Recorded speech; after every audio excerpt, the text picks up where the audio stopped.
Properly irrigated cotton produces nearly 2 times the yield of non-irrigated cotton. Increase the cotton's fiber quality by carefully scheduling and closely monitoring irrigation.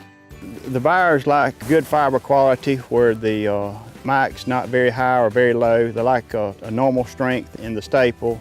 Uniformity is another important aspect in the cotton. If you plant a good variety of cotton and keep it watered and don't let it stress, most of the times you'll have a premium cotton that you can get a premium for.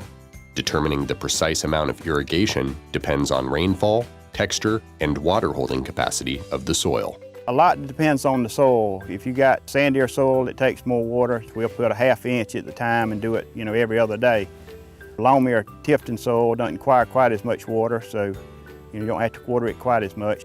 During the 4-month growing season, an average of 20 inches of rain falls. However, cotton needs double that to attain maximum yield. Cotton growers can use the checkbook irrigation method to determine the amount of irrigation needed.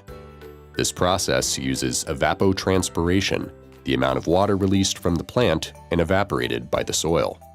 ET data is usually available from weather stations in specific production regions. The first application of water that's put out is 24 to 48 hours after we plant. You don't want to water it too quick. We found out that if you go there and plant and then turn your pivot on right after you get through planting, that cold water seems to shock the seed. You don't get as good of a stand. Usually 5 to 7 days after planting, the seedling starts emerging. Irrigation begins with 3 to 5/10 of an inch per application, increasing throughout the growing process. We irrigate the most from around peak bloom of cotton, which is usually, if you plant cotton 1st of April, this is going to be around the middle of July. That's generally when we put about 2 to 2.5 inches of water a week. Along with irrigation, chemigation can be applied during the growing season. About the time it quits blooming, we'll come back in and inject liquid nitrogen through our pivot. Usually put about 30 pounds of nitrogen through the pivot, middle ways through the growing season. Irrigation should cease once the bolls begin to open. Without enough water, the plants will start shedding fruit and lose fiber, but monitored irrigation will lead to success and premium cotton.